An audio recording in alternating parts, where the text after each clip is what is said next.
به نام خداوند بخشنده مهربان.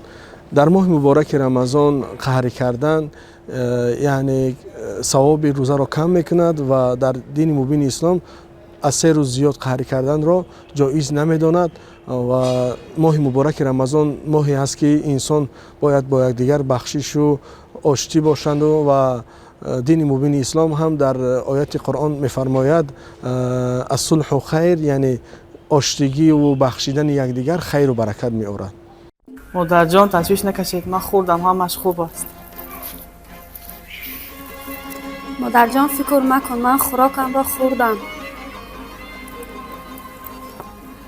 خوچه جان زیغ نشو، من خوردم و سیر شدم. مادر جان زیغ نشو، من خوراکم را کیها خوردم. مادران خود را دوست دارید و خواطر نکنید.